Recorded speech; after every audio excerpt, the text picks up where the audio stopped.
I was stripping a coolant line with a butter knife when the universe folded the wrong way and spat us into someone else's front yard. The deck lurched, shelving toppled, and a crate of pump bearings punched me in the ribs. I tasted copper and grit. The engine room lights went dim for a breath, then flared hard enough to etch shadows into my skull. On the overhead, the jump indicator blinked green like it had done us a favor. "Report," Captain Pike growled over intercom, voice steady as a bar of iron. I jammed the knife into the quivering hose, clamped it with a welding clip, and thumbed the mic. "Drive holds. We jumped. Somewhere." "Somewhere," he said. "That's a bad map, Grant." The radar chorus started screaming. Even through bulkheads, I could feel the hum change, the way a room feels when a big machine wakes up nearby. I wiped coolant from my hands and dogged the hatch. The corridor to the bridge smelled like hot plastic and coffee gone wrong. On the bridge, our forward screen was filled with traffic lanes like glowing veins. Ships everywhere. Fat, gilded liners shaped like carved shells. Needles of gunmetal. A ring station so large its inner cities were visible as a necklace of daylight. It was all too polished, too arranged. Big power never has to hide. A voice hit our comms with that cold, official tone I've hated since the day a dockmaster in Santiago tried to fine me for breathing. "Unregistered vessel, identify. You have entered crown space without writ. Engines cold, shields low. Present yourself." Captain Pike didn't blink. He was 50 and change, all scar lines and stubborn jaw, a man who kept talking after punches landed. He looked like a hungover mountain. He lifted the mic. "This is the freighter Widow's Run out of Freehold. Miss Jump. We're harmless if left alone." "Freehold?" the voice said, like the word was a stain. "Unknown colony. Genetic index required. Neil protocols will be transmitted. Failure to comply invites correction." The word Neil made something in me go still, then hot. I glanced at the others. Nadia at nav rolling a stress coin across her knuckles. Bishop on sensors, chewing a strand of wire like a toothpick. The captain's mouth twitched. That little tells everything twitch. "Neil protocols," Bishop muttered. "What are we, pets?" "Quiet," Pike said, calm again. He clicked the external. "Crown space, copy our distress jump signature. We request a corridor to charted empty. We don't recognize your posture requests." There was a pause. On the screen, one of the needle ships peeled from a lane and drifted toward us with the lazy confidence of a cat that owns the house. It was painted bone white with gold filigree that belonged on a ceremonial dagger. Someone, somewhere, had decided intimidation should be pretty. "Unregistered vessel," the voice came back, harder now. "Your language is crude. Dock at the tribunal spindle, gate 12, boarding inspection, surrender blades, tools, reactive matter, intoxicants, and pride. You will kneel. You will be indexed. You will be assessed for debt and duty." "Pride?" Nadia whispered, like she was trying not to laugh. Pike killed the mic and tipped his chair back, letting the silence breathe. He looked at me. "Grant, what's our bite?" "Bite?" I said. "If you mean guns, we've got 2 coil turrets that don't track right, a launch tube with a dent that makes it spit torp sideways, and a railgun I welded from 3 mining drills and a prayer. It might work, once, then it'll break in the most interesting way possible. Shields? Rebuilt from a salvage field. They'll hold against sand and bad words." He nodded, like that was about what he expected. "So we're not fighting our way out?" "Not a chance," Bishop said. "They've got traffic like a beehive, and we're the fly."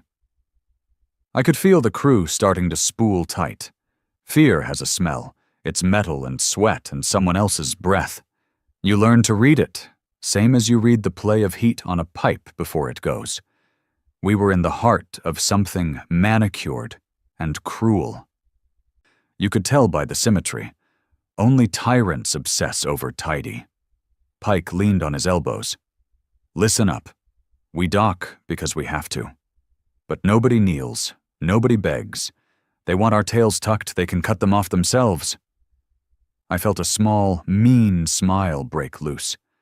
Not because I was brave, because he said the thing I needed someone to say. We came in slow, no sudden moves.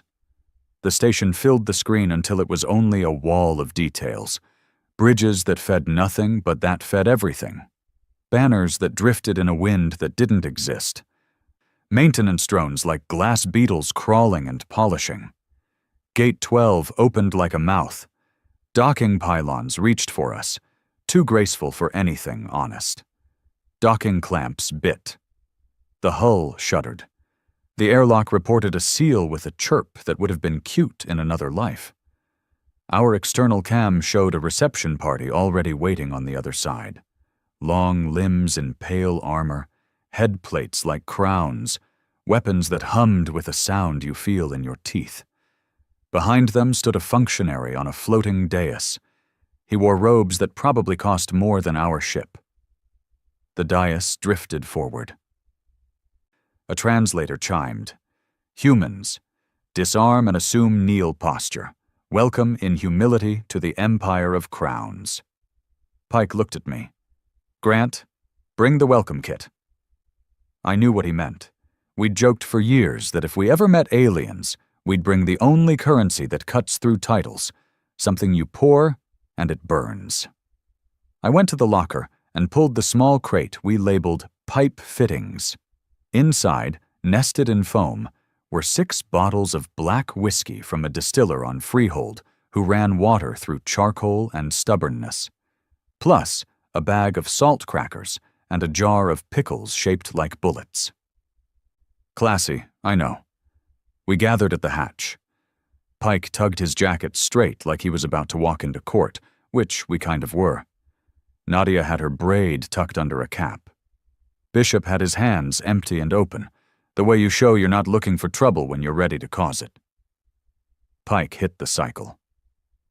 The inner door slid. The outer opened, and the station air rolled in.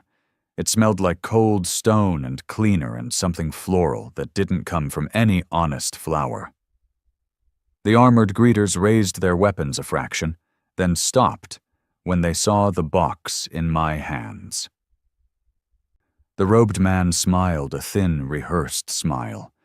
His eyes were silver, not natural, and his teeth had the satin look of someone who pays for medicine that actually works.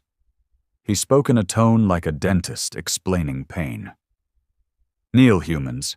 Gifts may be offered after posture. Pike stepped forward. He didn't square up or puff his chest. He just stood like himself in a place that didn't want him to. We don't kneel, he said. We brought a bar. Something in the guard's stance twitched at that. An uncertain beat. The robed man's smile cracked, almost invisible. Customs are not suggestions, he said. And the translator gave the words a faceless edge. Your species will learn. Kneel. I cracked the whiskey and the smell came out. Smoke, sugar, a little violence. I set 3 shot glasses on the floor of the threshold, lined up neat, then poured single fingers. I slid one toward the dais with the tip of my boot. I set the second close to the guards. I took the third myself and didn't drink yet. Where we come from, I said, the first drink is for peace, the second is for truth, the third is for whatever happens when the first 2 don't work. The guards' weapons hummed higher. A warning. The robed man raised a hand, and they stilled. He studied the amber in the cup like it might whisper. He did not kneel. He didn't even bend. A little drone zipped forward and sucked a sample into itself, a bead of gold vanishing into a sterile belly. It retreated, lights flickering as it analyzed. While we waited, I let my eyes wander. The corridor beyond them was perfect. Perfect edges, perfect polish, perfect lighting. No scuff marks, no tape over cracked handle grips, no grease under nails. A place like that needs you to kneel because it needs to pretend it made itself. The drone beeped approval. The robed man looked annoyed that reality dared to agree with us. He made a small gesture. A token will be received. Your refusal to kneel is noted. Indexing will proceed regardless. They moved to come aboard, and that's when Bishop coughed and stepped slightly in front of me. It wasn't protective. He was blocking their line of approach to make them adjust. A stubborn, petty act. The sort that starts bar fights and revolutions. The lead guard shifted her stance, a little off balance, half a blink of recalculation. Humans are messy. We don't move like parade drills. It throws clean machines. The robed man's gaze sharpened. You enter the Empire by accident and you drag mud onto our floor, he said. You will be cleaned. I tossed back my shot and let it burn like a small private act of war. I grinned so he'd know it wasn't fear. Try soap, I said. It's cheaper than obedience. The guard stepped, and the first inspection wand tasted the air inside our hatch. It's always like this.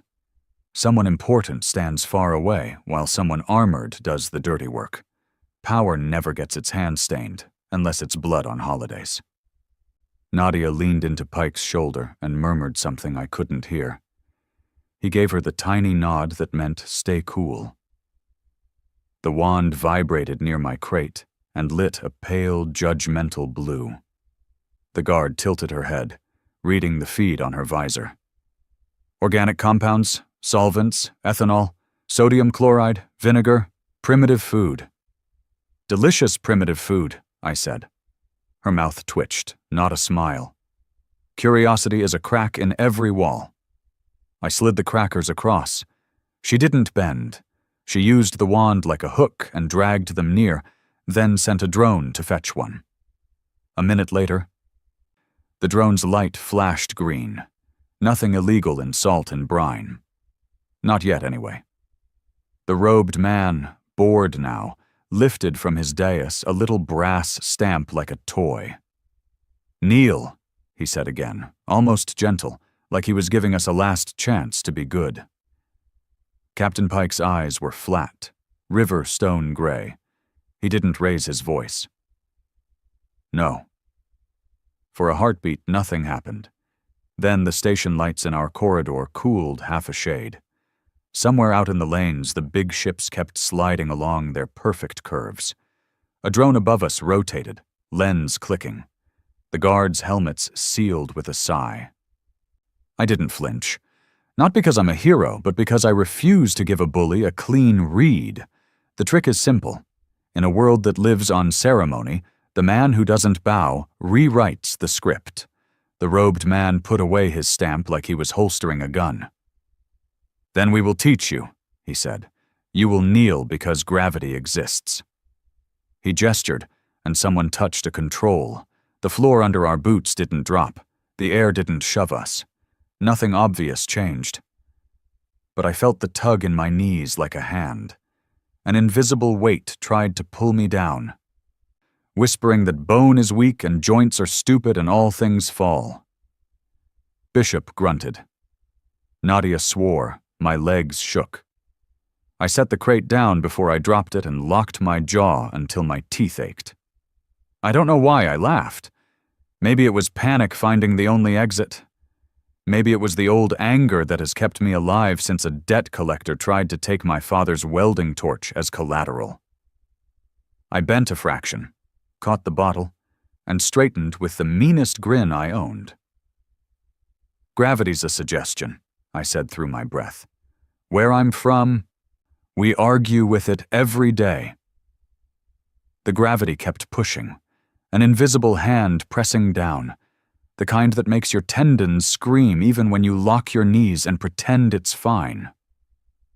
Nadia's braid had fallen loose and clung to her shoulder as she fought the pull. Bishop had dropped into a crouch, not yielding, but adjusting like a boxer finding balance. The guards stood untouched, their armor thrumming with stabilizers. Of course they didn't feel it. Tyranny always builds itself a crutch, then mocks the rest of us for limping. Captain Pike's jaw didn't so much as twitch. He stood like an old statue on a battlefield, scarred, cracked, but still upright. The robed official tilted his head, watching us like specimens in a jar. His silver eyes caught the station lights and reflected nothing human back. "You resist," he said in that same infuriatingly calm tone. "All flesh resists at first, but knees always find the floor. Your bones will remember their place." I spat onto the polished deck between us. It landed wet and ugly in the perfect corridor, spreading a stain they'd probably send 10 drones to scrub clean. Guess my bones forgot the lesson. One of the guards lifted her weapon a fraction, a hum like a knife sharpening in the air. The robed man raised a hand, staying her. He wasn't done with his little demonstration. "You mistake defiance for freedom. We have folded 1,000 cultures like paper into the crown. Everyone swore they would not kneel. Everyone was wrong. You will be too." I looked at Pike, waiting for his signal, but he wasn't giving one. Not yet. He just let the silence hang, let the invisible weight grind us down until it wasn't just our muscles aching, it was our pride. That's when he moved, not fast, not flashy. He bent, slowly, deliberately, to the crate, pulled another bottle of whiskey and set it on the deck. Then he straightened to full height again, the veins in his neck standing like cables. He poured himself a glass, not a wobble in his hand. He drank it in one swallow, then exhaled. "If you think gravity teaches men to kneel," he said, his voice steady as a sledgehammer, "you've never worked a mining rig. Gravity tries to kill us every day. We don't bow to it. We curse it, spit on it, and then we climb anyway." The pressure snapped off as suddenly as it had begun. My knees tingled with the blood rushing back. Nadia sagged against the bulkhead, sweat shining on her temple, but her grin was feral. Bishop straightened, shaking his arms loose like he was limbering up for the real fight. The robed man didn't look pleased. His smile was too thin, too forced now. "Curious," he said softly, like he was taking notes. "Resilience in primitive stock.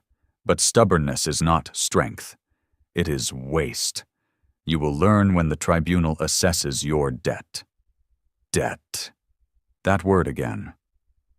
It slid out of his mouth like a knife. I'd heard it my whole life, owed rent, owed docking fees, owed for every bolt and ration the company men swore they'd front us. Debt was how they chain you without needing shackles. These bastards had scaled it to galaxies. The guards began filing past us into the ship, scanners humming, eyes cold and mechanical. They treated our home like it was already theirs, like Widow's Run was just another piece of junk to catalog and strip. Bishop bristled, but Pike's low rumble kept him in check. "Let 'em look. Don't give them cause." I stayed with Pike and the robed man. He hadn't moved from his hovering dais, robes untouched by sweat or dirt. "Your ship is unworthy of the lanes," he said, inspecting his nails as though we were an inconvenience, not people. "You will dock here until the tribunal rules. Your freedom is suspended." "Suspended?" I barked. "We didn't sign your rules. We don't belong to your damned tribunal." The man tilted his silver gaze at me like he was amused by a child's tantrum.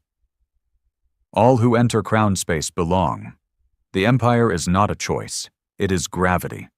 You will adapt, or you will break." My fists ached from clenching. I wanted to hit him, to smear that smug look off his perfect face, but Pike's hand brushed my shoulder, a steadying weight heavier than any false gravity. "Not yet," he murmured. The guards returned from the ship, their scanners beeping with data. One bowed her head slightly to the robed man and handed over a crystalline slate. He glanced at it, his smile curling cruel at the edges. No registry, no recognized genetic code, tools of war disguised as salvage, contraband intoxicants, primitive energy coils. This vessel will be impounded. Its crew will be processed. Processed? Nadia asked from behind me. Like grain? Like assets, the robed man corrected smoothly. Your debt is considerable already for violation of crown space. You will work until it is paid, or until your bones are more useful as lime for the soil. The guard nearest me twitched her weapon toward my chest. Reflex. I was already half a step forward before Pike's voice cut through like steel on steel. Enough, he said, and the word had weight. We'll go. We'll stand before your tribunal, but hear me clear. We won't kneel. Not now, not ever. Write that in your report. The robed man studied him for a long moment, his perfect mask cracking just a hair at the edges. For the first time, I thought I saw it. Something like unease behind the silver eyes. Not fear, not yet, but confusion. He wasn't used to prey that smiled at the teeth. Very well, he said finally, cold again. Let the tribunal be entertained by your defiance. Perhaps they will enjoy breaking it. He turned his dais with a flick of his hand. The guards closed ranks, surrounding us in a precise square. Their weapons hummed, not aimed but ready. They wanted us to move, to twitch wrong, to justify a blood stain on the deck. Pike gave a nod, and we fell in step. The walk through the station was a lesson in arrogance. Vaulted corridors of white stone, floors so polished they shone like water, murals depicting endless rows of crowned figures trampling faceless crowds. Every passerby was either armored to the teeth or robed in silks, their noses high, their eyes sliding past us like we were bugs. Drones floated overhead, humming faint lullabies that made my stomach crawl. But it wasn't perfect. Not completely. I saw it in the cracks, the way a maintenance worker in plain gray ducked his head as we passed, refusing to look. The way a servant girl in blue robes held her tray too tight, knuckles pale. Fear lived here, thick and quiet. People didn't move with pride, they moved with practice. The tribunal chamber loomed like a cathedral of polished cruelty. Pillars rose into shadow, carved with words in a language I couldn't read but understood anyway. Obedience, loyalty, debt, crown.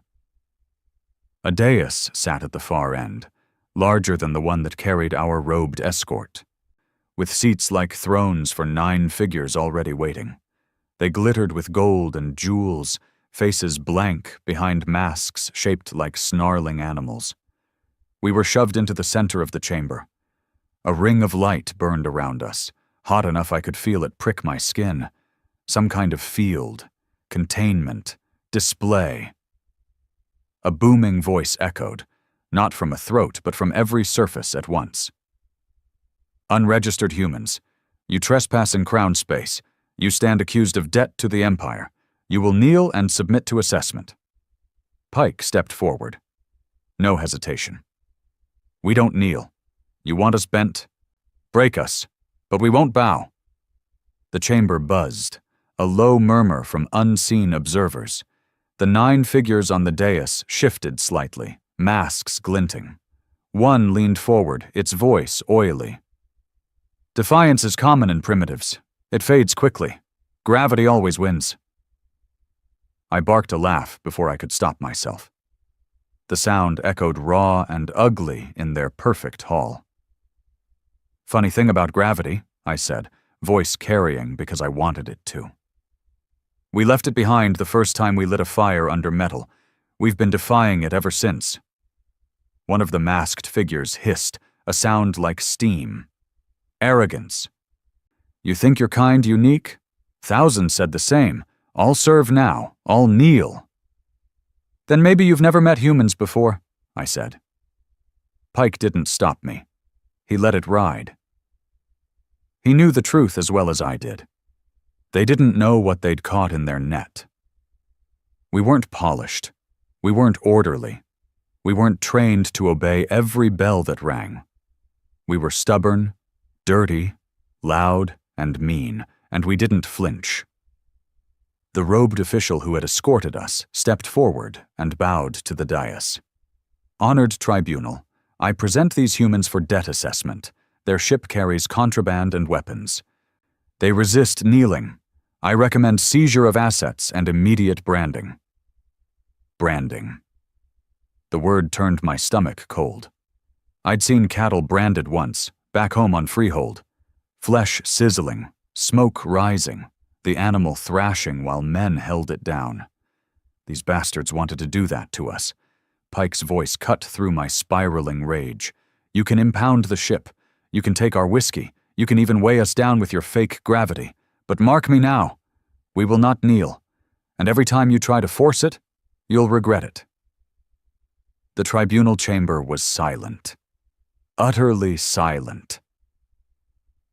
Then the central figure leaned forward, mask shaped like a lion, voice deep enough to rattle my chest. We accept your challenge, human. You will not kneel yet. You will be tested. If you survive, you may keep your spine. If you fail, your bones will decorate our gardens. The light around us flared, blinding white. I felt the floor vanish beneath my boots, weightless for a breath, then dropping hard into darkness. Wherever they were sending us, it wasn't a cell. It was something worse. And I knew one thing as I hit the ground. They'd made their first mistake. They thought humans would break. But we don't break. We fight. I hit the ground hard enough that my teeth clacked together. The air whooshed out of my lungs in a grunt, and for a second the world was just pain and grit. I rolled onto my back, blinking against harsh light. Above me stretched a ceiling of steel and stone, so high it might as well have been sky. It wasn't the polished marble of the tribunal chamber anymore. This place was rough, utilitarian, the kind of place they didn't show off in murals. Nadia coughed beside me, pulling herself upright. Bishop cursed, shaking dust from his hair. Captain Pike landed last, somehow finding his feet like he'd done this before, knees bent, absorbing the impact. He looked around, calm even as he dusted his hands off on his pants. We were in a pit, that much was obvious. Walls rose 30 meters high, sheer and polished smooth. A ring of lights glared down at us, so bright they blinded out whatever crowd might have been watching. But I could feel them. Eyes, the hum of voices, the weight of an audience above. It wasn't a cell, it was an arena.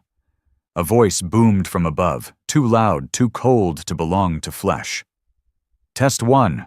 Primitive stock against gravity's truth. Survive or kneel. Panels slid open in the walls. I braced for soldiers, weapons, machines. Instead, the floor shifted beneath us. Plates groaned, metal screamed. Then the whole pit tilted. The ground itself had turned into a slope. Nadia slipped first, sliding toward the wall as the angle increased. She caught herself on a jagged seam, swearing. Bishop and I scrambled for balance, boots screeching against steel. Pike spread his arms for balance, steady as a mountain goat. The floor kept tilting, steeper and steeper, until we were clinging to a wall that was becoming a cliff. At the base, if you could call it that, jagged blades and spikes waited, gleaming wet under the lights. "Gravity's truth," Bishop growled, hanging on by his fingertips. "They're gonna watch us fall like bugs." "Not if we don't fall," Pike said, calm as ever. He hauled Nadia up by the wrist and shoved her toward a protrusion in the steel wall. "Grant, Bishop, up, climb!" Climb, on a wall slick as glass with a pit of knives waiting below. Perfect. I jammed my fingers into a tiny seam between plates, felt the skin tear, and pulled myself higher. The steel was hot, humming faintly. Alive, like it was wired. Sparks nipped at my fingertips. Nadia grunted above me, climbing hand over hand like a cat who'd been cornered too many times. Bishop muttered curses like a prayer, dragging his big frame up slow but steady. The floor tilted further. My stomach lurched as my boot slipped, scraping sparks down the metal. For a moment I dangled by one bleeding hand. My arms screamed. Then Pike's voice cut through. "Don't flinch! Don't give them the fall!" I bared my teeth and hauled myself higher.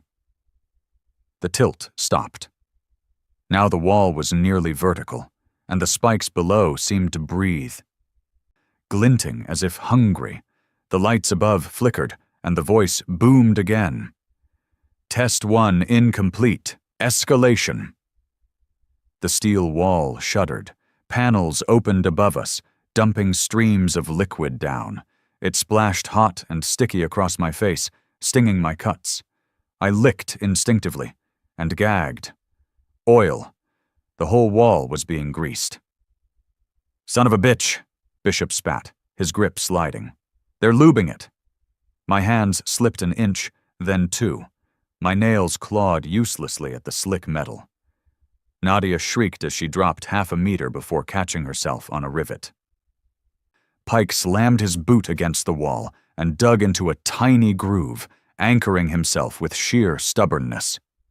"They want us to kneel," he barked. "Not yet. Spread out. Find the seams." I wiped my hand against my shirt, smearing oil, then dug back in. My fingers screamed, skin peeling. But I found a crack, shoved 2 fingers deep and pulled higher. My muscles burned, but I ignored it. Better to burn than to fall. Above us, a shadow moved. For a moment I thought it was a drone. Then claws gripped the edge of the wall. Something climbed over. A creature, tall and lean, armored in plates that looked grown, not forged. Its eyes burned orange in the glare. A leash trailed from its collar, leading up into the darkness where handlers hid. "Gladiator pets," Pike muttered. "They're not just testing gravity, they're feeding us to the dogs." The beast roared, a sound like metal tearing, and launched itself down the wall. I didn't think. I just moved. My hand found a loose panel seam. I yanked, felt the metal give, and tore a shard free, jagged as a broken bottle. The beast slammed into the wall near me, claws sinking deep, drool hissing as it hit the oil. I drove the shard into its foreleg. It howled, thrashing, and slipped lower, gouging trails in the steel. Nadia kicked it in the snout, sending teeth flying. It slid further, screaming, then impaled itself on the spikes below. Blood sprayed, steaming where it touched metal. The crowd above roared, not in anger, in delight. Bishop snarled, dragging himself higher. "They're enjoying this like it's sport." "It is sport," Pike said grimly. "We're the clowns in their circus. Keep climbing." More shadows appeared above. 2 beasts this time, snarling, claws raking sparks as they descended. "Split them," Pike ordered. "Grant, left. Bishop, right. Nadia, stay high. I'll take whichever's faster." My beast lunged, claws aiming for my head. I swung the metal shard, slicing its muzzle. Hot blood splashed my face. It shrieked, and its claw missed my skull by inches. I shoved off, swinging on my handhold, and kicked it square in the throat. It gagged, wheezing, but it didn't fall. It came again. I stabbed, missed, nearly lost my grip. My vision blurred with sweat and blood. Then Nadia screamed from above. Her boot connected with its jaw, snapping its head sideways. That gave me the opening. I rammed the shard into its eye. It went limp, weight dragging it down, claws scrabbling until it vanished into the spikes below. Bishop's beast wasn't so easy. It was bigger, meaner, with 2 sets of claws. It pinned him against the wall, snapping at his throat. He bellowed and shoved back with sheer brute force. Pike dropped down like death from above, wrapping an arm around the beast's throat and driving his knife into the gap between plates. He twisted. The creature howled, convulsed, then collapsed. The crowd's roar was thunder now, shaking the walls. The voice boomed again. "Test 1 concluded. Primitive stock resists gravity. Escalation authorized." The wall shuddered. The tilt reversed. Suddenly, we weren't climbing anymore. We were falling backward, the whole pit flipping beneath us. I grabbed for anything, my fingers finding a groove, but Nadia screamed as she slipped free. Pike dove, catching her wrist in midair. His teeth gritted as her weight nearly tore him off, too. The wall became floor again, but this time the spikes retracted, replaced by something worse. Doors opening, gears grinding. Something massive was coming. The ground trembled under my boots. A roar bellowed, deeper than thunder. The doors burst open, and out crawled a monster the size of a tank, plated in bone and steel, eyes glowing red. Chains trailed from its shoulders, snapping free as it moved. The crowd went insane. I tightened my grip on the shard, chest heaving. "They want us broken." "No," Pike said, pulling Nadia upright. His eyes were fire now. "They want us to kneel." He spat blood onto the steel floor. "Then we show them humans don't." The beast charged, and we met it head-on. The beast thundered forward like an avalanche with legs. Each step rattled the steel under my boots, sending vibrations straight up my bones. Its head was low, horned like a battering ram, armored plates grinding against one another like boulders in a storm. Its jaws opened wide enough to swallow me whole, lined with teeth that looked forged, not grown. The Empire didn't breed animals, they built them. Nadia screamed, darting aside as it lunged, jaws snapping shut where she'd stood. The sound was like steel gates slamming together.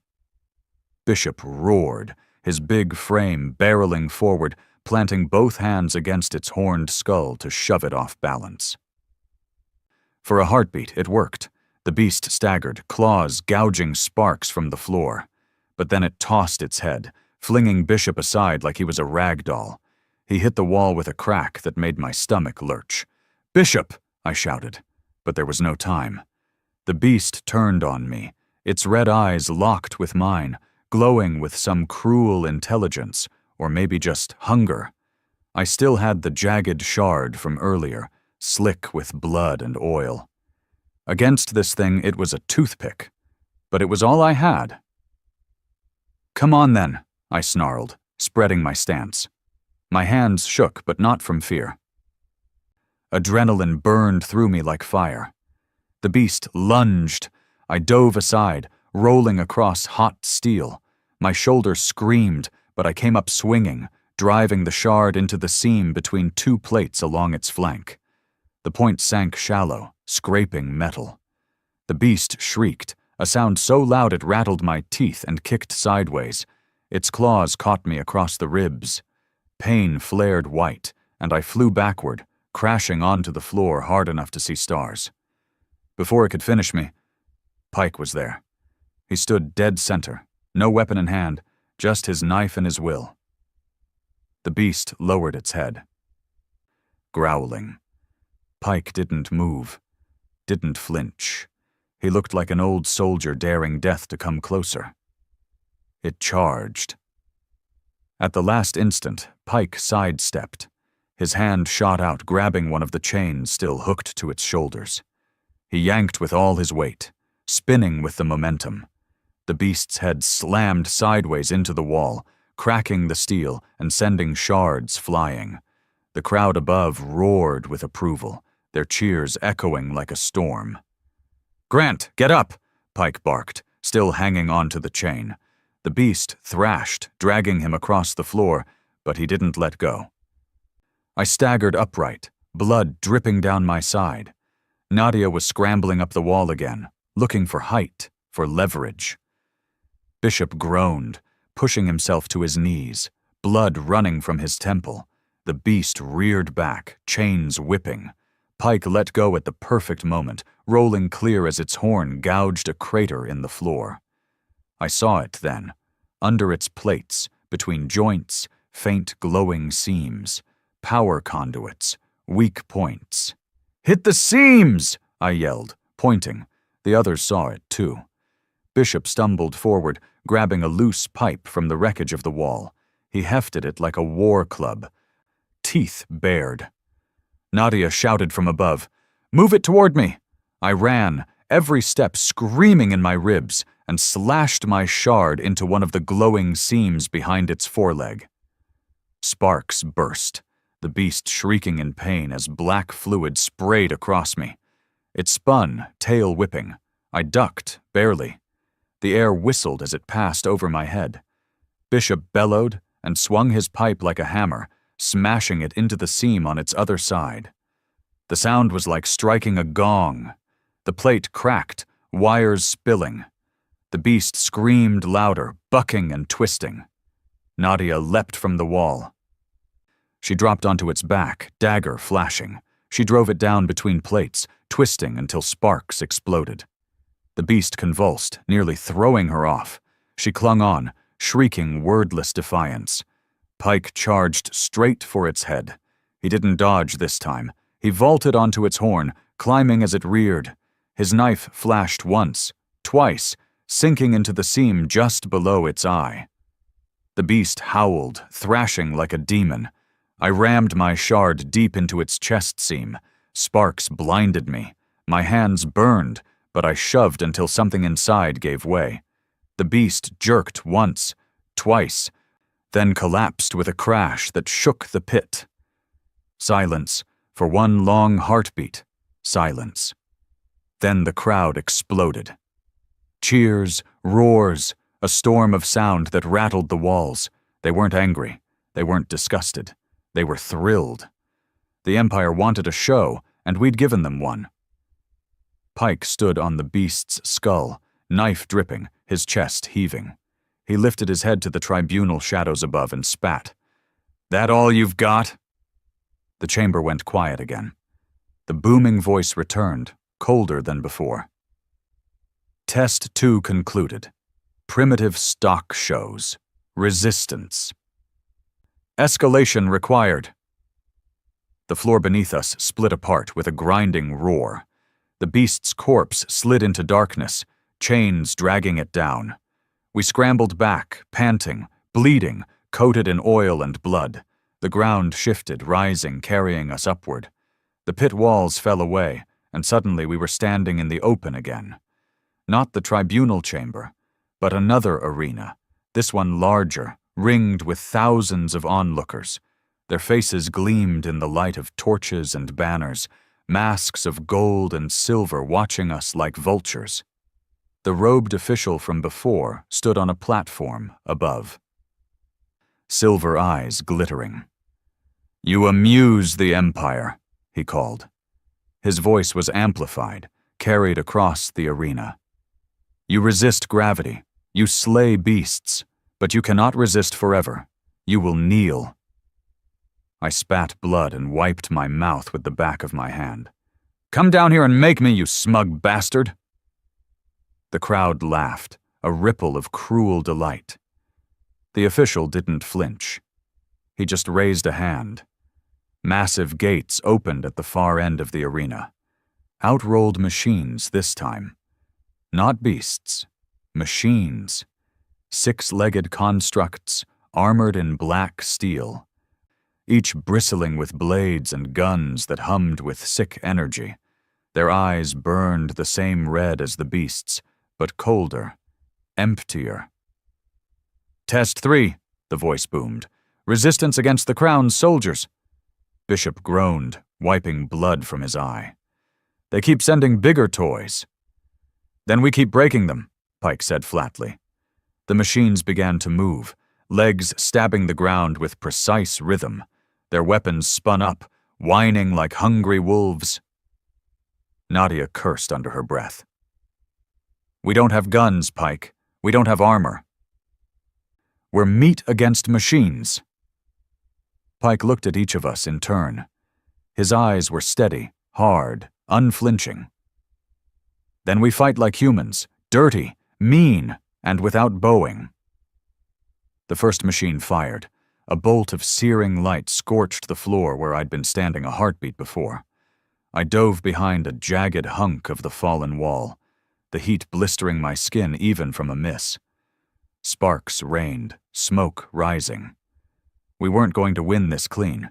Not against machines built to kill. But maybe that wasn't the point. Maybe the point was to show them we wouldn't kneel, no matter what they threw at us. I tightened my grip on my shard of metal, blood dripping from my knuckles.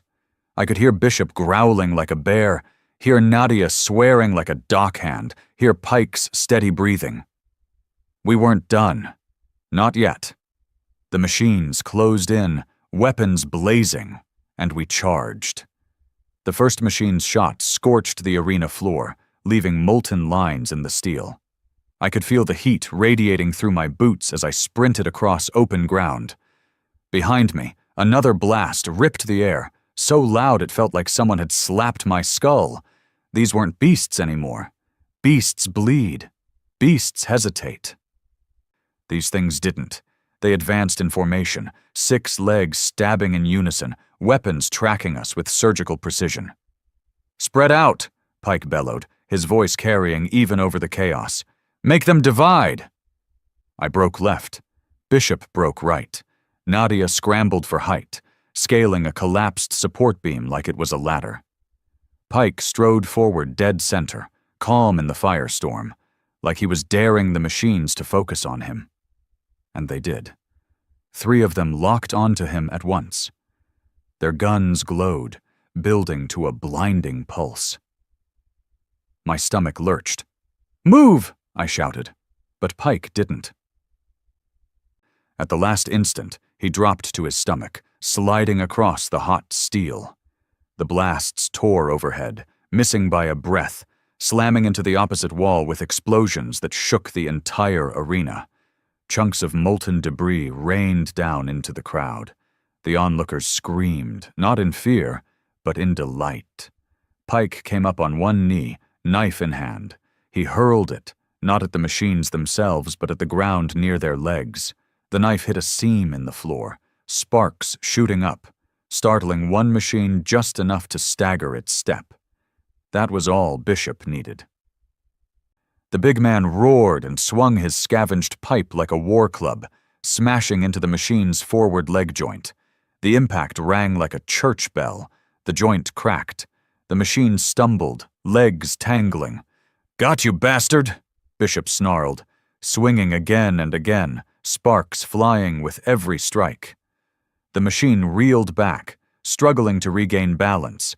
Another machine pivoted toward him, guns whining as they powered up. I sprinted, lungs burning, and hurled myself at its side. My shard of metal screeched against its armor, useless at first. Then I saw it, the glowing seam again, faint but there. I jammed the shard deep, forcing it between plates. Sparks burst. The machine shuddered, turning its guns toward me. "Grant!" Nadia's voice cut through the roar. I looked up just in time to see her leap from above, dagger gripped in both hands. She landed on the machine's back, driving her blade into its glowing seam. Sparks erupted again, brighter this time. The machine convulsed, staggered, then collapsed onto its side with a crash that shook the ground. The crowd roared. Nadia rolled clear, panting, her braid wild around her face. She grinned through blood and sweat. "2 down. 4 to go," Pike said grimly. He picked up his knife from the floor where it had landed, twirling it once like he'd never doubted it would come back to him. The remaining machines spread out, adjusting their formation. They weren't mindless. They were learning. Their red eyes swept the arena, locking onto us with cold calculation. "Careful," I muttered, wiping blood from my mouth. "They're thinking now." One of them fired again, a beam scorching across the ground toward Pike. He dove behind the carcass of the downed beast, the blast ripping chunks of steel into the air. Another machine turned its guns on Nadia, who darted behind a broken pillar. Bishop was still hammering at the crippled one, finally smashing its leg clean off. The machine collapsed, twitching. He roared in triumph, sweat and blood streaking his face. Then another machine shot him. The blast hit his side, knocking him off his feet. He hit the ground hard, rolling. Smoke rose from his jacket, the fabric charred. "Bishop!" I sprinted toward him, sliding across the floor. He was alive, barely. His chest heaved, his teeth bared against the pain. "Son of a bitch nearly cooked me," he wheezed. I dragged him behind cover as another blast slammed into the ground where he'd been. Sparks rained across us. "Stay down," I muttered. "Like hell," Bishop growled, pushing himself upright. His hands shook, but he gripped the pipe again. "I'm not kneeling for these metal bastards." Pike appeared beside us, face streaked with grime, knife dripping machine fluid. His eyes burned. "They want a show? Give 'em one." The three of us exchanged a look. Bloody, broken, grinning anyway. Humans never look better than when the odds are impossible. We moved as one. Bishop went wide, dragging the machine's fire with his size and roar. I sprinted low, darting in close while their weapons struggled to track me. Pike climbed straight onto one's back, stabbing into seams, ripping wires out with his bare hands. Sparks exploded across his shoulders, lighting him like a demon. Nadia dropped from above again, but this time she didn't aim for a seam. She hurled her dagger at the machine's eye. It hit dead center, shattering the lens. The machine screamed, actually screamed, as it convulsed, firing blindly in every direction. One bolt slammed into another machine, blowing its leg off. It toppled, thrashing, and Pike stabbed his knife deep into its exposed guts. The thing went still, twitching, smoke rising from its carcass. The crowd was on their feet now, roaring louder than ever. Some chanted in a language I couldn't understand.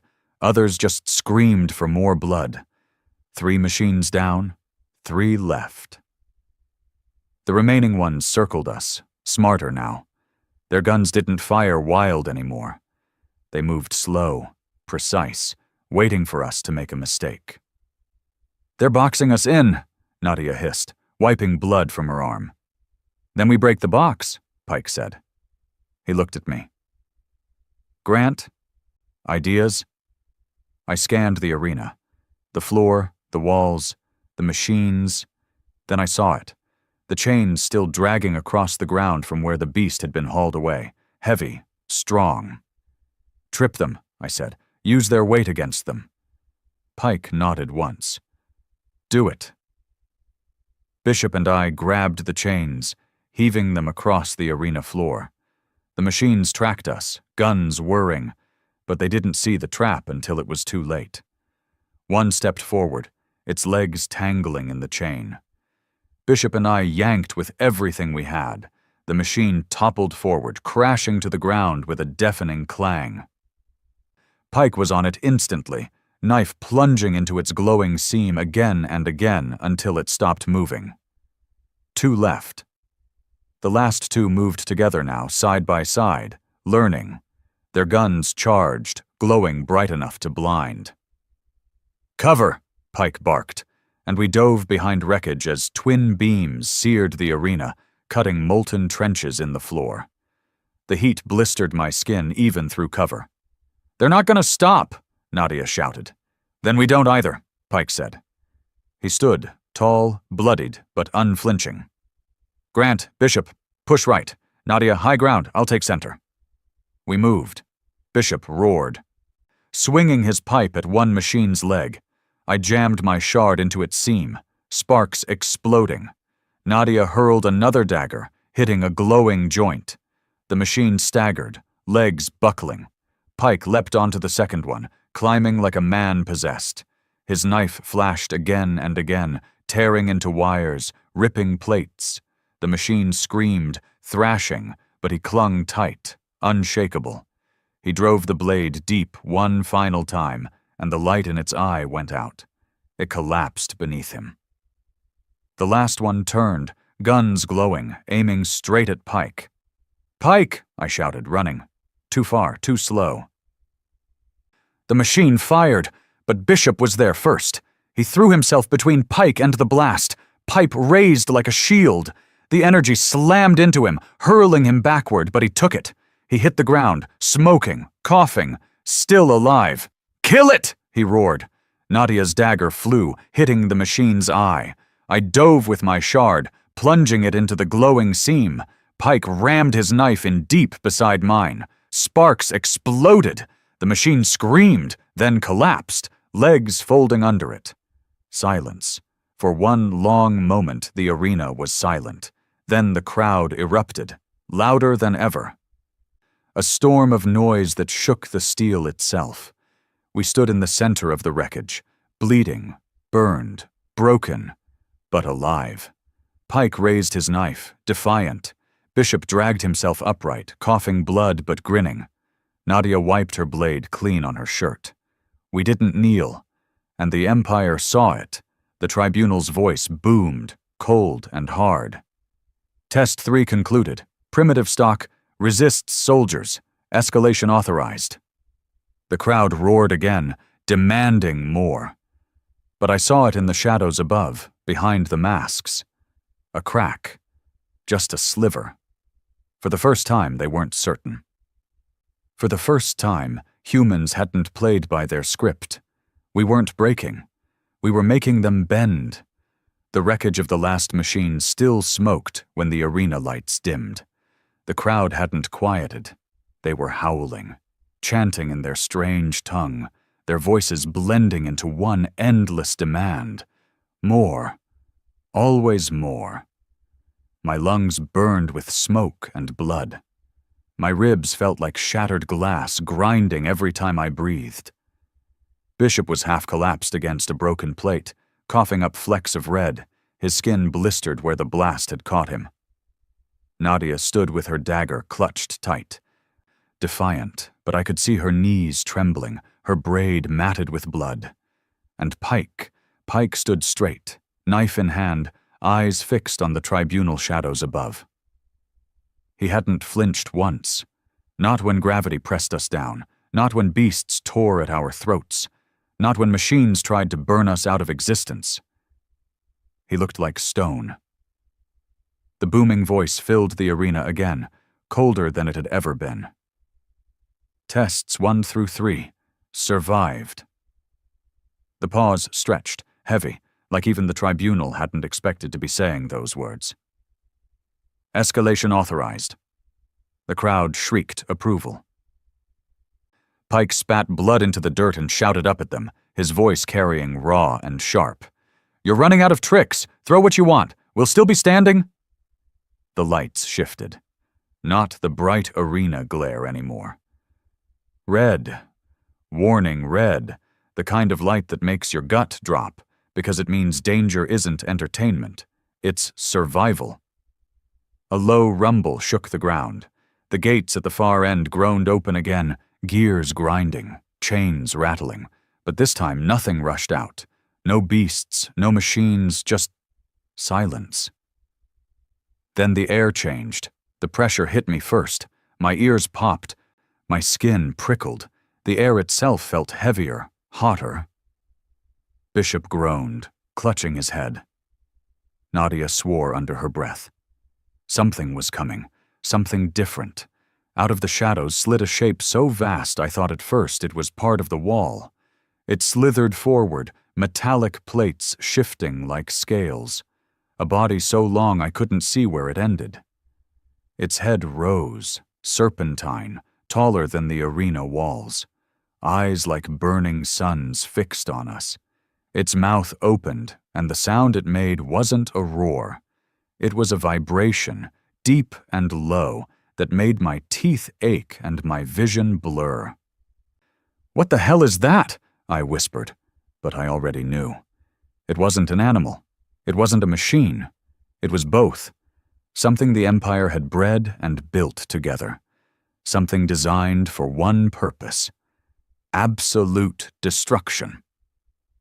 The crowd fell into silence, like even they understood this wasn't just a show anymore. This was annihilation. Nadia's voice was tight, ragged. "Pike, we can't kill that." He didn't take his eyes off it. "Then we survive it. That's enough." The serpent lunged. The ground shook as its head slammed down, teeth shattering steel like glass. I dove, rolling as debris exploded around me. Heat seared my skin as its mouth snapped shut where I'd been. Bishop staggered, nearly falling into the gap it left. Pike yanked him back by the collar, steadying him just before the floor gave way. "Move!" Pike barked. "Don't let it corner us!" We scattered, sprinting across the broken arena floor. The serpent's body coiled, sweeping like a living wall. Nadia screamed as it slammed down near her, sending her flying. She hit the ground hard, her dagger skittering away. I sprinted toward her, ribs screaming, lungs burning. The serpent's head swung back, eyes glowing brighter, fixing on her prone form. "No!" I roared, throwing myself between them. I hurled the jagged shard with all the strength left in me. It clanged off its armored face, useless. But it bought half a second. Pike was already moving, knife flashing as he leapt onto its body. He stabbed into the seam between scales, hanging on with one hand as the serpent writhed. Sparks flew. The beast thrashed, slamming itself against the walls, trying to shake him off. Pike held, always holding. Bishop stumbled forward, pipe in hand, and swung with everything he had. The pipe dented the serpent's side, barely, but enough to draw its attention. It hissed, a sound like steam from a ruptured engine, and struck. The impact sent Bishop flying.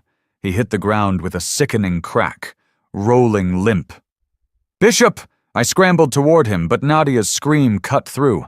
The serpent had her pinned now, its massive body coiling around her like a snake around prey. She slashed with her dagger, screaming defiance, but her blade barely scratched its scales. It squeezed. She gasped, choking. "Pike!" I shouted. He was climbing higher on its back, knife plunging again and again, sparks raining. He roared, a sound half human, half animal, and drove the blade into the seam at the base of its skull. For the first time, the serpent screamed in pain, its coils loosened just enough. Nadia wriggled free, rolling clear. I grabbed her arm and dragged her upright. Her face was pale, eyes wide, but she was alive. The serpent reared back, towering above us, blood and sparks dripping from its wounds. Its eyes blazed brighter, rage incarnate. It wasn't just a predator anymore, it was furious. And it was learning. It swept its head low, mouth glowing. Not just heat this time, energy, a beam building in its throat, humming with lethal power. Pike leapt clear just as it fired. The beam tore across the arena, obliterating everything in its path. Steel melted. Stone vaporized. The shockwave slammed into me, hurling me across the floor. My ears rang, my vision blurred. When I staggered up, half deaf, I saw what it had done. Half the arena floor was gone, a molten trench stretching across the pit. If that beam had hit us directly, we'd have been ash. The crowd wasn't cheering anymore. They were silent, tense, watching with wide eyes. Even they hadn't expected this. Nadia spat blood, her hands trembling as she picked up her dagger again. "We can't do this, Pike," she gasped. "Not like this." He stood, knife in hand, blood streaking his face, eyes blazing. "We don't have to kill it. We just have to prove we won't kneel." "How?" I demanded, my voice raw. Pike looked at the serpent, then at us. "We bring it down. Together." Bishop groaned from the floor, dragging himself upright. His leg was bent wrong, but he was still alive, still fighting. He grinned through blood. "Then let's break this bastard." We moved. Pike climbed again, knife digging deep into seams, blood and sparks spraying. Nadia darted for its head, slashing at its glowing eyes, blinding one. I grabbed a length of broken chain from the floor, wrapping it around my hands, and leapt onto its body. I wrapped the chain around a joint, pulling with everything I had, wrenching it backward. The serpent writhed, screaming, thrashing so hard the arena walls cracked. Its tail slammed into the stands, sending masked nobles scattering. The crowd shrieked in terror now, not delight. For the first time, fear. "Pull!" Pike roared. "Don't let go!" We pulled. Nadia slashed. Bishop swung his pipe until his arms gave out. Pike stabbed again and again into the base of its skull. With one final shuddering scream, the serpent collapsed. Its body crashed into the floor, shattering steel, sending dust and smoke billowing. Its glowing eyes flickered, dimmed, and finally went dark. Silence. We stood on its corpse, bleeding, broken, burned, but alive, and still not kneeling. The crowd was dead quiet now. No cheers, no roars, just silence, heavy and thick. The tribunal masks above stared down at us, unreadable. Pike spat blood onto the serpent's body and raised his knife high. His voice echoed through the silence, raw and unyielding. "You will not break us, not today, not ever." The silence stretched. Then, slowly, a ripple moved through the crowd. Not cheers, not screams, whispers, uneasy, afraid.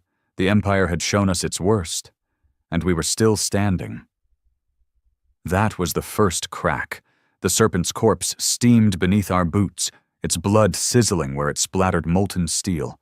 The arena reeked of oil, ozone, and death. My ribs screamed with every breath. My hands were torn and bleeding. But I was still upright. So were we all. And above us, for the first time since this nightmare began, the Empire wasn't cheering. Silence pressed down harder than gravity ever had. The nobles in their jeweled masks had gone rigid, whispering to each other behind gloved hands. Even the robed functionary with the silver eyes, our smug escort, looked less like a man in control and more like someone who'd just seen a dog bite through its chain. Captain Pike stood tall on the serpent's skull, knife raised, chest heaving. He wasn't shouting now. He didn't need to. His silence was louder than any war cry. He didn't bow, he didn't kneel, he just stood, defiant, bloody, unbroken, and the crowd saw it. A ripple moved through them, not applause, not outrage, whispers, uneasy murmurs, quick glances, fear. I'd grown up around fear, miners, dock rats, men with nothing left but debts they'd never pay. I knew the look when people see someone stand against the boot and realize they don't have to take the stomp. The tribunal masks leaned forward on their dais, their jeweled animal faces glittering in the harsh light. The central one, lion-shaped, tilted its head slightly. A voice boomed, low and cold. Test 4 concluded. Primitive stock resists design. Verdict, delayed. Delayed. Not passed, not failed. They didn't know what to call us anymore. The robed functionary floated forward on his dais, silver eyes narrowing. Enough spectacle? These creatures are dangerous.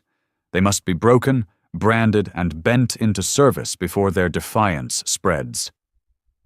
His voice echoed across the arena. Some in the crowd nodded eagerly. Others didn't. A man in the stands shouted something I didn't understand, but the word repeated itself. Caught in the crowd like a spark in dry grass, the same word over and over, rising in volume. I turned to Nadia, panting, blood on her lips. "What are they saying?" She frowned, listening hard. "Not sure, but it sounds like rise." Rise. The tribunal masks shifted uneasily. The functionary's lips curled, baring those perfect teeth. "Silence," he barked, amplified across the arena. "There is no rising. There is only the crown." But the chant didn't stop. It grew louder. "Rise, rise, rise." I saw it in the eyes of the common workers packed into the lower seats, the ones in drab robes, the ones who weren't jeweled or armored, the ones who scrubbed floors and hauled chains. They weren't cheering anymore. They were staring at us. at Pike, at the fact we hadn't knelt. Their fear was cracking. The functionary's silver eyes glinted with panic now. He gestured sharply. "Guards! Contain them, now!" Doors around the arena slammed open. Columns of soldiers marched in. Dozens, maybe hundreds, armor gleaming, rifles humming with lethal energy. They moved in perfect formation, boots pounding the floor in unison. Nadia groaned. "Great! We killed their pets. So now they're sending the Kennel Master's whole damn army." Bishop leaned on his pipe, blood dripping from his busted lip. "Hell with it. Let 'em come. I'll take as many as I can." I gripped my shard tighter, knuckles raw. We were done for. We all knew it. We couldn't fight an army. But I'd be damned if I gave them the satisfaction of seeing me crawl. Pike stepped forward, planting himself between us and the soldiers. He raised his voice, deep and steady, carrying across the arena. "You want us on our knees? Break us. Otherwise we stand." The crowd roared, not in cheers, not in joy, but in something darker, something dangerous. The chant rose again. "Rise, rise, rise!" The guards hesitated, just for a breath, but I saw it. Their perfect formation wavered. Not much, but enough. "Do you hear them?" Pike barked, pointing at the stands. "They're tired of kneeling too." The tribunal masks shifted, agitated. One slammed its jeweled fist on the dais, voice booming. "Silence these animals!"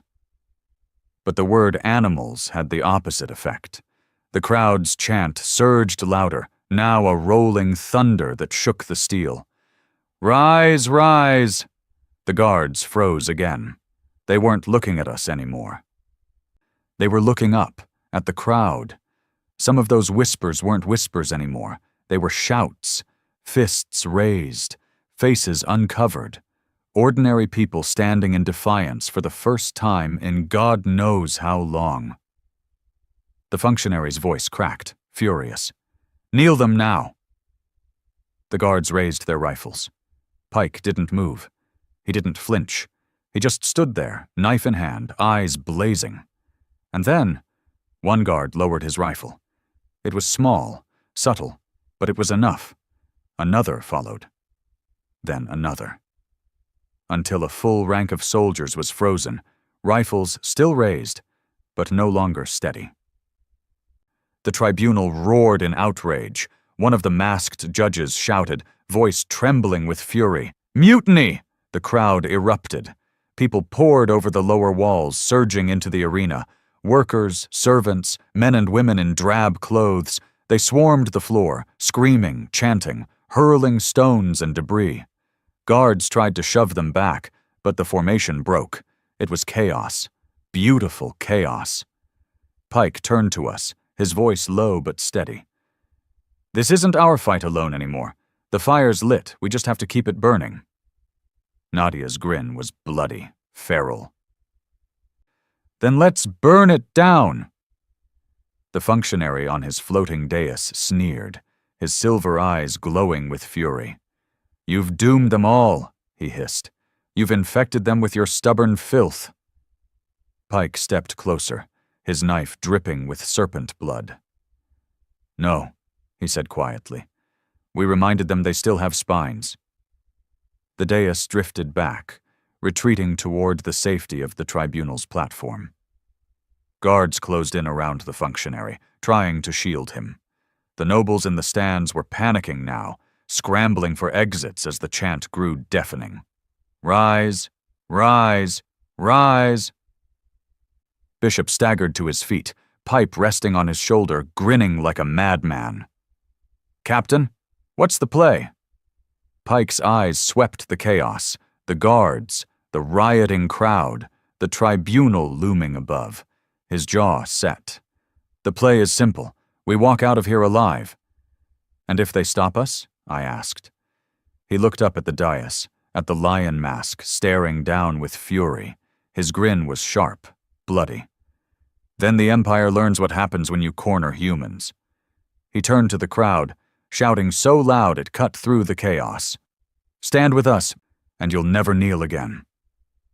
The roar that answered him was like nothing I'd ever heard. Not cheers, not worship, a promise.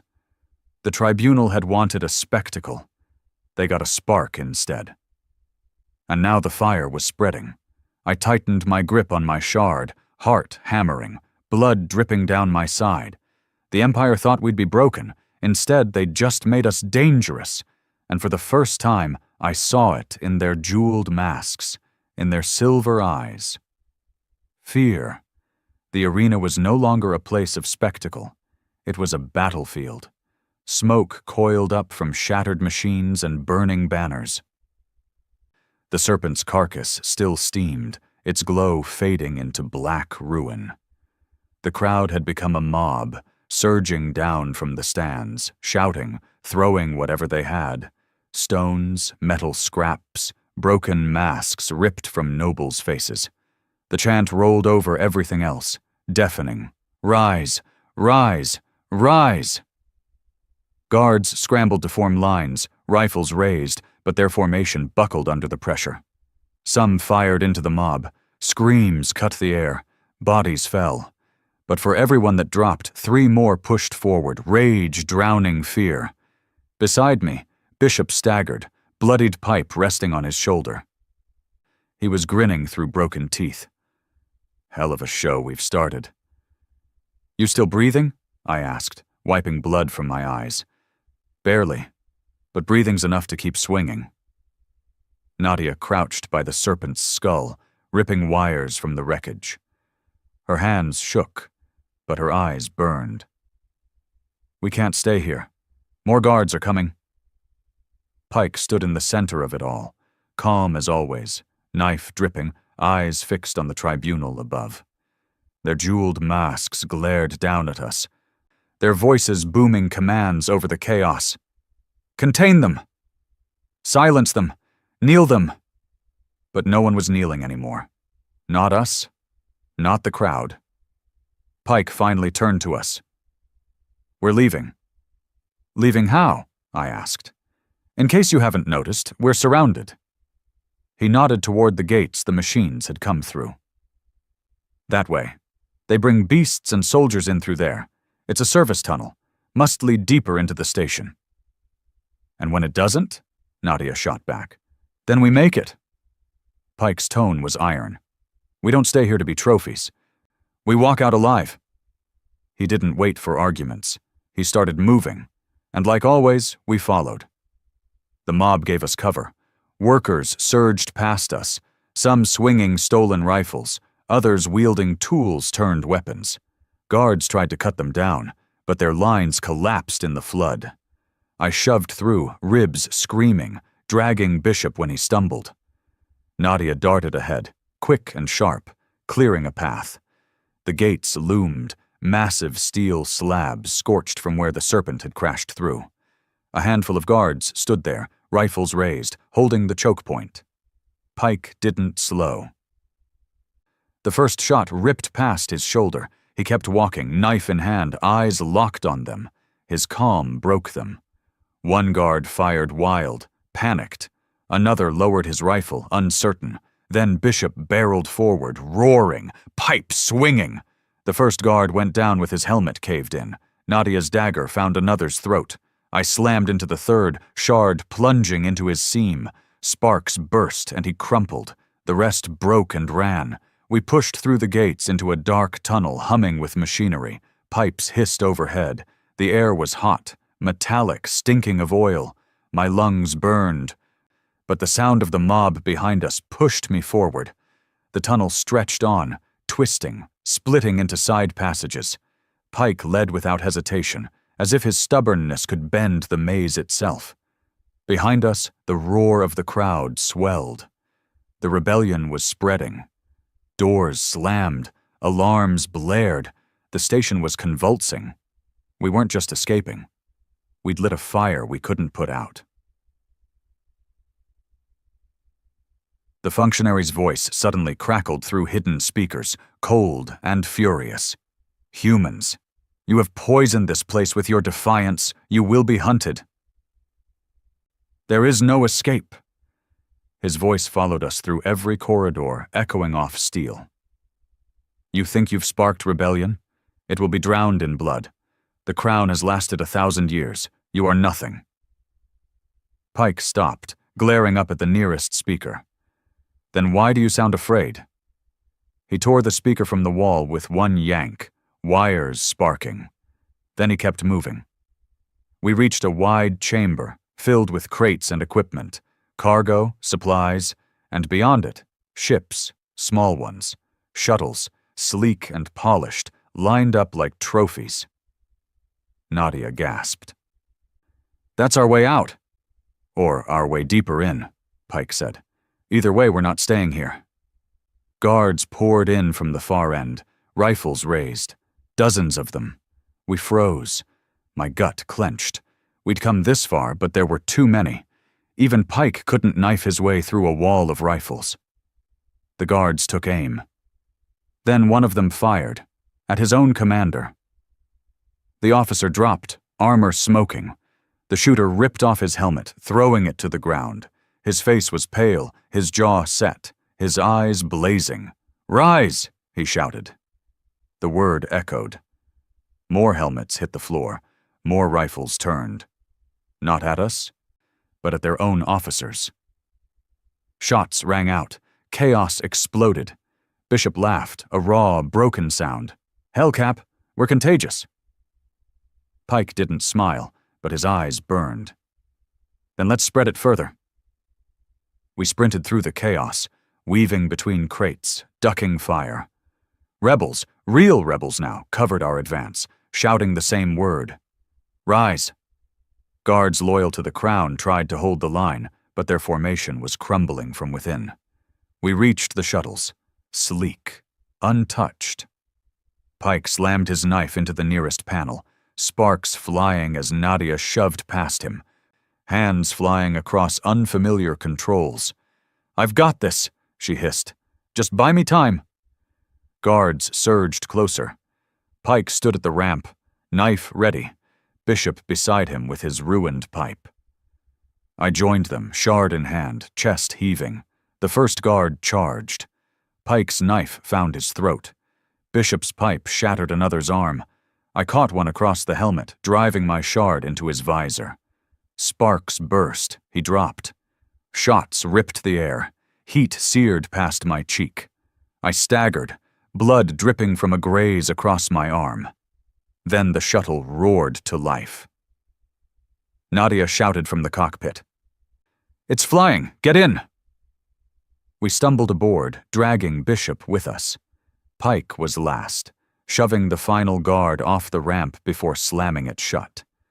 The shuttle lifted, engines howling, the floor trembling under our boots. Through the viewport, I saw the chaos spreading. Fires burned, rebels swarmed. The chant shook the station itself. Rise, rise. The tribunal dais was visible in the distance. Nobles scrambling like ants, their jeweled masks slipping. For the first time, they didn't look like gods. They looked like prey. The functionary's voice cracked through one last time, shrill and furious.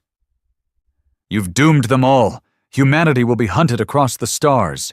You will kneel in the ashes of every world you love." Pike leaned toward the comms, voice calm, steady, unshakable. "Then you'd better bring more than gravity." Nadia slammed the throttle. The shuttle blasted forward, engines screaming. The station shrank behind us, a giant hive on fire, rebellion ripping through its veins. We were bleeding, broken, half dead. But we weren't kneeling, and the Empire knew it. For the first time in 1,000 years, they were afraid. And that was enough.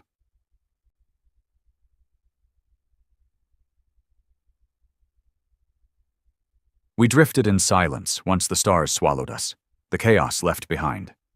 Bishop lay groaning on the floor, clutching his side, but alive. Nadia slumped in the pilot's chair, hands shaking, eyes wild. Pike stood by the viewport, watching the stars with that stone-calm face. I leaned against the bulkhead, every muscle screaming, every cut stinging, and let out a broken laugh. "We really did it," I muttered. "We walked into their empire by accident. And we didn't flinch." Pike didn't turn. His voice was low, steady, almost soft. "We didn't kneel. That's all that matters." For a moment, silence. Then Bishop chuckled, bloody and weak. "Cap, we didn't just escape. We started something, didn't we?" Pike finally turned, his scarred face lit by the faint glow of stars. He didn't smile. He never smiled. But his eyes burned like fire. "We lit the fuse," he said. "Now let's see how big the explosion gets."